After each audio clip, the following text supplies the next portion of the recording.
of the CEC, comrades. I'd like to share my views, which I hope reflects the views of our activists and the sentiments of the ground. In a talk I gave to some youth leaders in December 2010 on the challenges of impending GE, I was asked, and I predicted a win of not more than 60% and of a loss of up to 6 seats in the GE.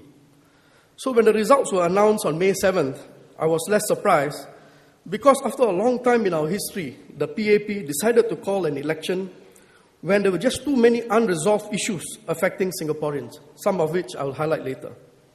I think it was a big misjudgment of sentiments on the ground by us as we decided to call for the election at that time. The ground was not really sweet, and Singaporeans were unhappy with many issues. I'm glad that this year's topic has been appropriately chosen and is a real cause of why we all joined politics, to improve people's lives. Like many of you, I entered politics to serve the people, and our policies should be therefore people-centric. I'd like to focus on our process of policy making today, how going forward we can improve it.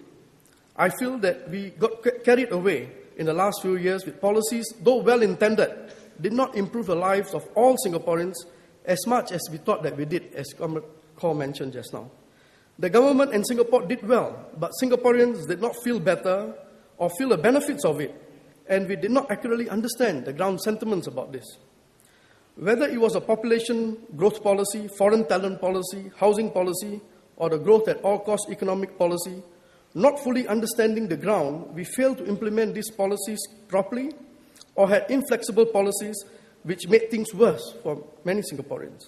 In fact, we seem to have been off the mark in our housing policies, which created a lot of anger among Singaporeans, as we seem to be in a state of denial, showing statistics after statistics that housing was sufficient and affordable, while young couples felt the frustration of not getting their houses earlier.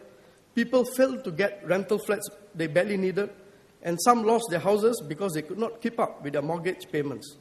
With wages not rising as fast as costs of housing, I don't think Singaporeans bought the argument of affordability. This is another example of a poor political judgment. Today, we are reversing many of the things in housing policies, which I believe supports my point. The growth at all cost policy is another example of a very well-intended policy, which did not, however, place the people directly in the center of focus.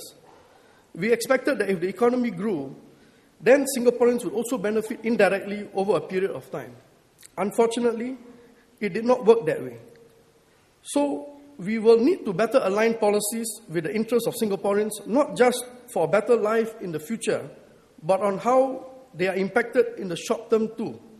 Fundamentally, there is something amiss in the political judgment process in the way we make policies, and that is the reason why we got some of the policies not quite right, as Comrade Kaur mentioned just now.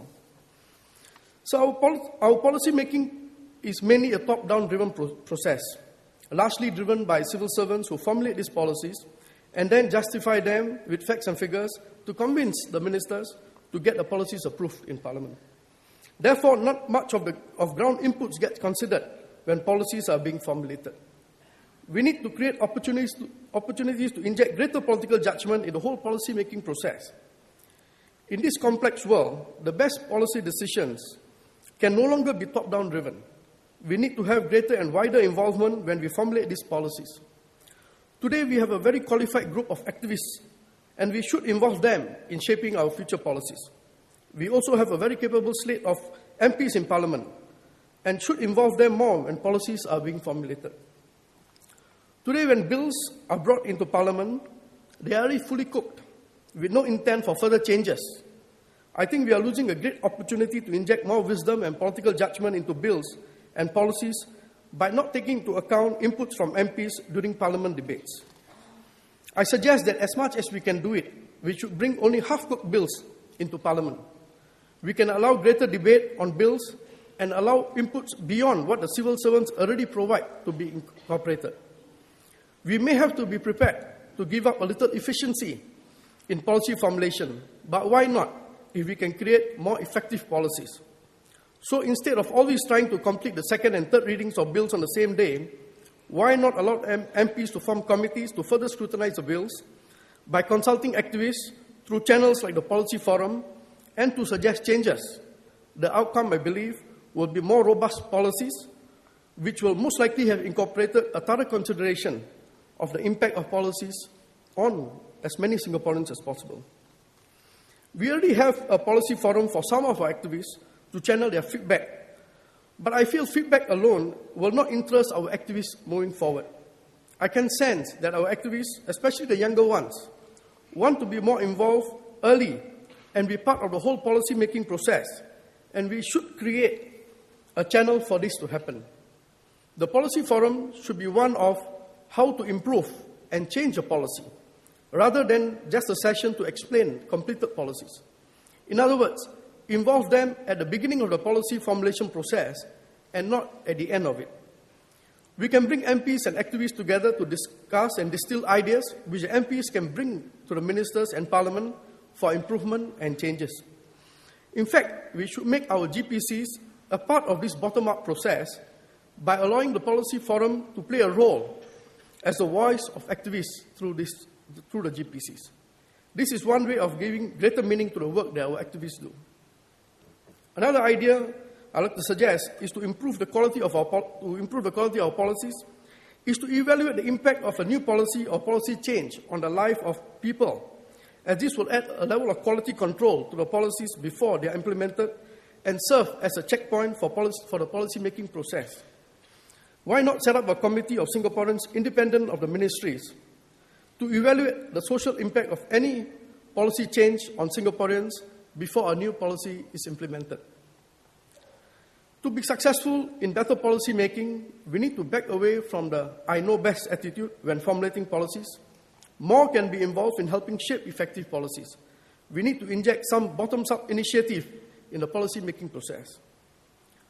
So how do we win back the support from Singaporeans who left the PAP in the last GE? This is undoubtedly by making the people as the center of our focus, a direct focus and not an indirect one, like assuming a good GDP growth will directly translate to better lives of Singaporeans. It is up to all of us in the PAP to do what it takes to ensure life of Singaporeans improve in the next 5 years, and visibly so. We already have done a good job to show that we have done well in securing a good future for Singapore, and we can do it. But people have not been able to relate to what is it in it for me. We can do better in translating a better Singapore to better lives of individual Singaporeans.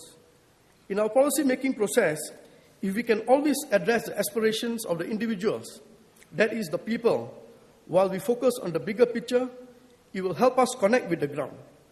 Let us have no doubt about it that our party has the right combination of talent and a very strong leadership. Now that we know the root cause of our problems, we are still the best party to help fix the problems for Singaporeans and to bring Singapore forward. I'm confident that we will be able to create a sense of hope and opportunity for Singaporeans and improve their lives. And I'm also confident that we will see the results in 5 years' time in GE 2016, when we will get more support as we improve the whole process. Thank you for your attention.